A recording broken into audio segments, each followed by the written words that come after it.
Hey everyone, कैसे हो सभी। उम्मीद है कि आप लोग अच्छे होंगे और अच्छे तरीके से आपकी प्रिपरेशन चल रही होगी।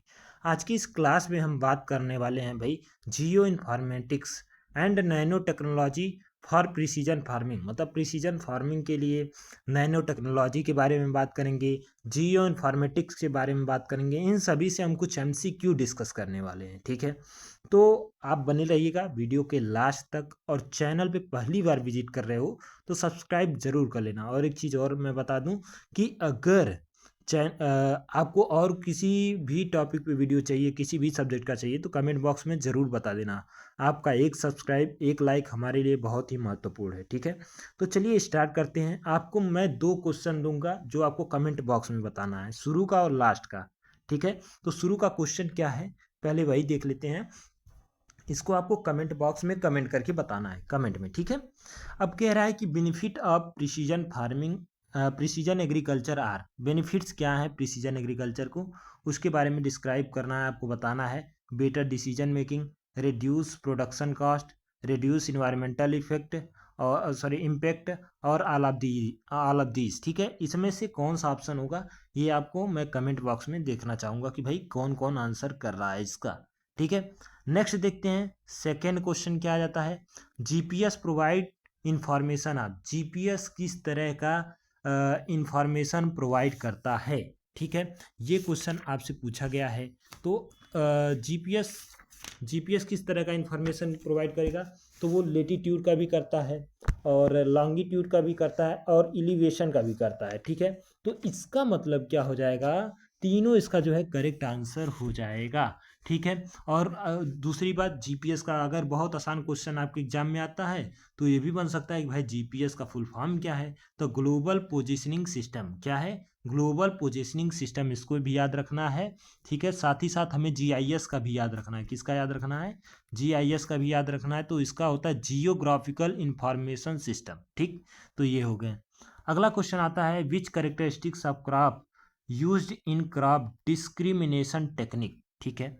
मतलब कि ये कह रहा है कि फसल को अलग अलग जो है विभिन्नता तकनीकी से फसल की किस लक्षण के जो है उपयोग किया जाता है, ये पूछा जा रहा है। Crop colour, plant height, weight of plant, all of these, क्या होगा इसका आंसर। तो आपको पता है ये किससे हम लोग मेजर करते हैं, डिस्क्रिमिनेशन करते हैं, टेक्निक कौन सा है, वो है कलर प्लांट। क्या हो जाएगा, कलर पॉइंट। ए आंसर इसका क्या हो जाएगा, करेक्ट हो जाएगा, ठीक है। चलते हैं आगे, बात करते हैं प्रिसीजन फार्मिंग। प्रिसीजन फार्मिंग के बारे में आप लोग जानते ही हो, बताने की कोई ज़रूरत है नहीं। तो प्रिसीजन फार्मिंग में आल्सो नोन एज, क्वेश्चन है कि प्रिसीजन फार्मिंग का दूसरा नाम क्या है, मतलब और किस नाम से जानते हैं, ये सब पूछा गया है। तो सैटेलाइट फार्मिंग बिल्कुल सही है। उसके बाद कह रहा है कि स्मार्ट फार्मिंग बिल्कुल सही है, साइट स्पेसिफिक फार्मिंग बिल्कुल सही है। तो इसका करेक्ट आंसर क्या हो जाएगा, ऑप्शन डी हो जाएगा, ठीक है। अगला क्वेश्चन आता है 5वां number, full form of VRA, ठीक है। वेरिएबल रेट एप्लीकेटर का फुल फॉर्म पूछा गया है वीआरए का। तो वेरिएबल रेट एप्लीकेटर, इसका जो आंसर होगा ये क्या हो जाएगा, बी आंसर हो जाएगा, ठीक है। क्या हो जाएगा, बी आंसर हो जाएगा। अब यहाँ से आपको ये ध्यान रखना है, जितने भी आपके फुल फॉर्म है उनको याद रख लेना, और जो संस्थाएं हैं, ठीक है, उनका जो है इस्टेब्लिशमेंट ईयर याद कर लेना। जैसे एनआरएससी है, जिसको एनआरएससी के नाम से जानते हैं, ठीक है। नासा है, उसके चेयरमैन कौन है, ये सभी चीज़ों को आपको याद कर लेना है, ताकि एग्जाम में क्वेश्चन यहाँ से भी अगर आते हैं तो छूटने नहीं चाहिए, ठीक है। चलिए आगे हम देखते हैं, अगला क्वेश्चन आता है अपने पास, limitation of precision farming. Precision farming का लिमिटेशन क्या होता है, इसके बारे में अगर हम थोड़ा सा चर्चा करना चाहें, तो प्रिसीजन फार्मिंग का लिमिटेशन यही होता है ना, कि प्रिसीजन फार्मिंग क्यों किसान जो है नहीं करना चाहता, इसलिए नहीं करना चाहता कि भाई उसकी इनिशियल कास्ट जो है ज़्यादा होती है, ठीक है। क्या होती है, इनिशियल कास्ट ज़्यादा होती है, इस वजह से वो जो है इसका एक लिमिटेशन होता है, ठीक है। हाँ, एक बात और बता दें, अभी भी अगर चैनल को सब्सक्राइब और लाइक नहीं किए हो तो ज़रूर कर देना भाई। विकसित कृषि आपको आगे तक सपोर्ट करने वाला, हमारा टैगलाइन ये है, खेतों से कैरियर तक। आप जो खेतों में देख रहे हो वो चीज़ें पूरी कैरियर तक आपको गाइड करने वाला है विकसित कृषि, ठीक है। तो इसको सब्सक्राइब कर लेना, ठीक। उसके बाद बात कर लेते हैं जीआईएस कब स्टार्ट हुआ था। जीआईएस के बारे में बात करते हैं, तो जीआईएस 1960 में स्टार्ट हुआ था। कब हुआ था, 1960 में, ठीक है। कहाँ गया answer, option option option option ही नहीं है, ऑप्शन ही नहीं है, तो इसको नोट कर लेना 1960, ठीक है। 1960 में स्टार्ट हुआ था, ठीक है। इसी को 6 बना देते हैं, 7 को हो जाएगा, ठीक है। तो 1960 में इसका स्टार्टिंग हुआ था, ठीक है।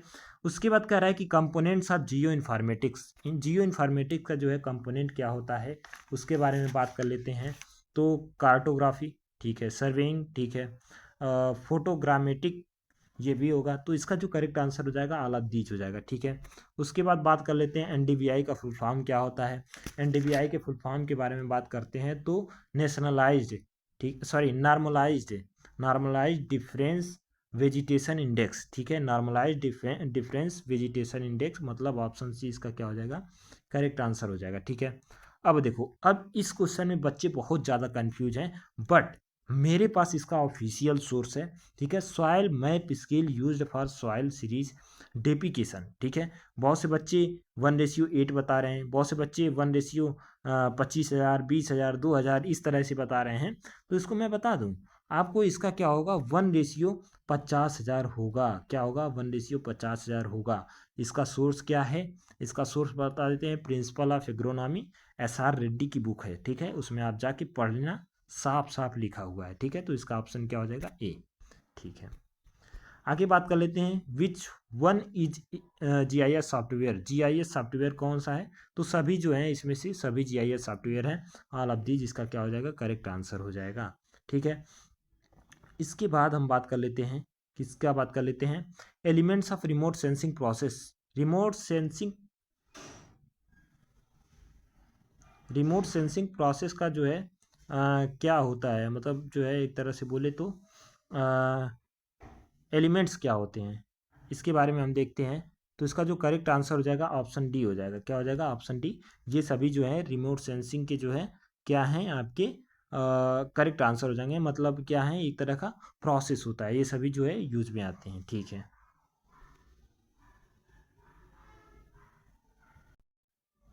ठीक है, अब आगे हम लोग देखते हैं सर, ये चीज़ हमने देख ली। उसके बाद हमारे पास क्या आ जाता है, full form of ISRO.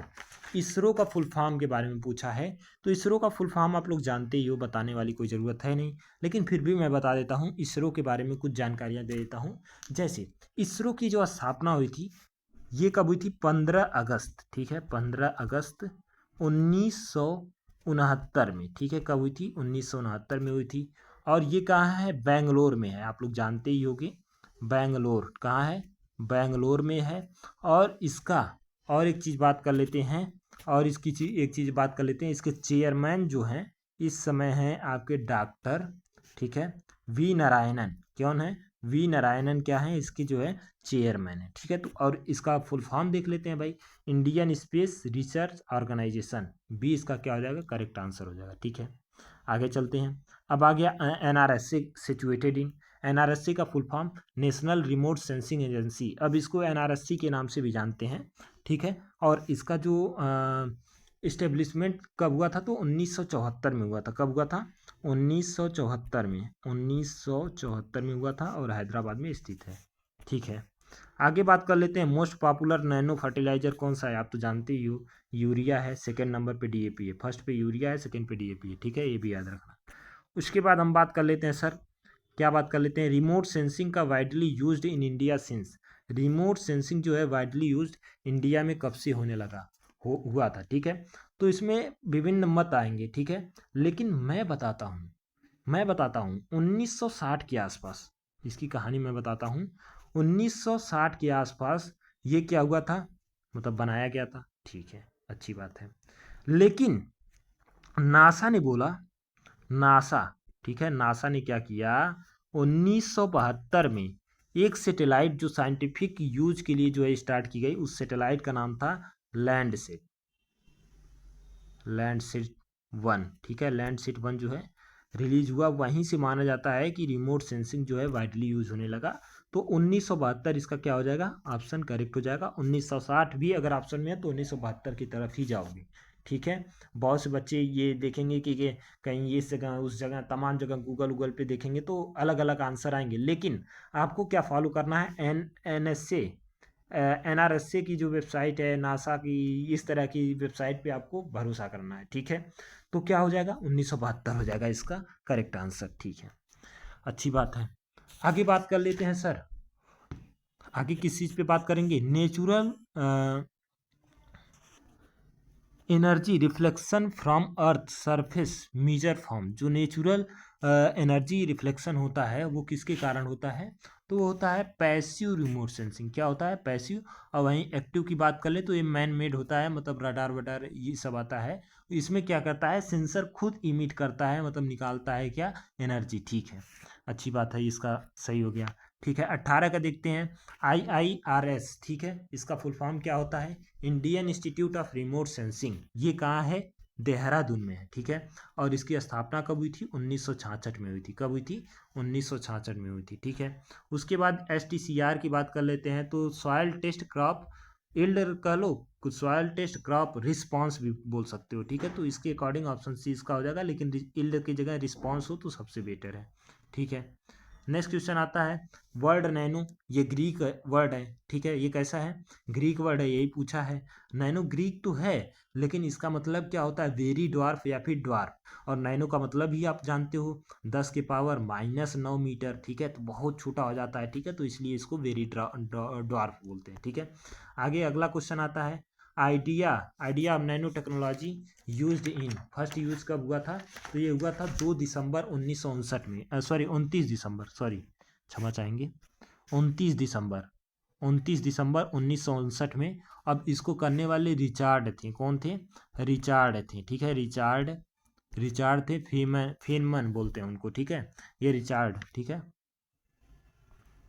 Richard थे। ठीक है, उसके बाद बात कर लेते हैं advantage of nano pesticide. Nano pesticide का एडवांटेज क्या है, तो नैनो पेस्टिसाइड का देखो एडवांटेज की बात करोगे तो बहुत सारे एडवांटेज हैं, लेकिन उसी में से एक है इम्प्रूव्ड मोबिलिटी। मोबिलिटी को इम्प्रूव करता है, या फिर कहीं कहीं आपको ये मिल जाता है। ठीक है, सी भी मिल जाता है, हाई रिलीज एक्टिव इंग्रेडिएंट, लेकिन हमें अप्रोप्रिएट आंसर लगता है इम्प्रूव मोबिलिटी। ठीक है, उसके बाद अगला क्वेश्चन देखते हैं, crop scouting technique related to, इससे ये किससे संबंधित है, तो ये प्रिसीजन फार्मिंग से, किससे है, प्रिसीजन फार्मिंग से है।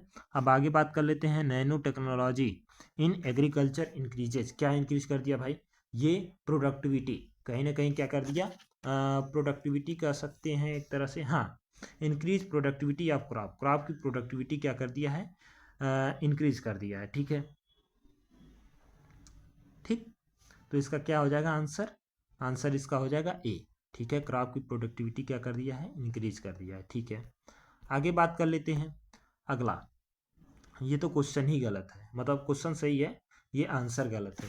ठीक है, इसमें भी बहुत से लोग बहुत सारी चीज़ें बताएंगे, लेकिन मैं आपको बता देता हूँ, तो material having 1 nanometer dimension surface area, इसका सरफेस एरिया कितना होता है, 6 ये ऑप्शन में नहीं है। ठीक है, अगर देखो 6 × 10 के पावर क्या हो जाएगा, 9, न कि -9, -9 नहीं होता है। ठीक है, अगर ऑप्शन इस तरह का मिले तो आपको पहले यही खोजना है जो मैं बता रहा हूँ। ठीक है, मीटर स्क्वायर। ठीक है, इसको याद रखना। ठीक, ठीक है, क्लियर हो गया। चलो अब आगे बात कर लेते हैं, आगे कल्पना 1 सैटेलाइट रिलेटेड, कल्पना 1 सैटेलाइट किससे रिलेटेड है भाई, ये तो वेदर फोरकास्टिंग से है। ठीक है, वेदर फोरकास्टिंग से है, इसमें ज़्यादा सोचना ही नहीं है।